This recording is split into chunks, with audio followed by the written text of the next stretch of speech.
میں اسپیکر صاحب آپ کے سامنے اس ہال کے سامنے اپنے سارے پاکستانیوں کے سامنے رکھنا چاہتا ہوں کہ سارے اپنے اختلافات ختم کریں. میں سب کے پاس جانے کے لیے تیار ہوں. ہم سارے بیٹھتے ہیں. میں مولانا صاحب سے میری آج کل کافی کشیدگی ہے. میں مولانا صاحب کے پاس جانے کے لیے تیار ہوں. میں سب کے پاس جانے کے لیے تیار ہوں. لیکن میں چاہتا ہوں کہ اس وقت یہ پاکستان کا ڈیفائننگ مومنٹ ہے. مجھے اتنا میں آپ کے سامنے کہنا چاہتا ہوں. چودھری نثار صاحب آپ کے سامنے، آپ میرے پرانے جو سونین ہیں، میں آپ کو کیونکہ آپ مجھے جانتے ہیں، مجھے اتنی ایک شرم آئی کہ یہ امریکنز ہمیں کتنا نیچا سمجھتے ہیں.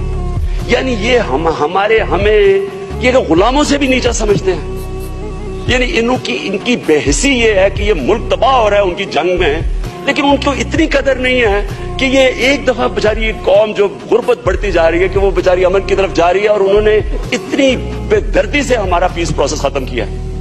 یعنی وہ ہمیں کتنی حقارت سے دیکھتے ہیں کیونکہ ہم خود غلام ان کے بنے ہوئے ہیں. ہم ڈالر ہاتھ میں لا کے ان کے سامنے کھڑے ہو جاتے ہیں. کبھی مانگنے والے کی بھی کوئی عزت کرتا ہے؟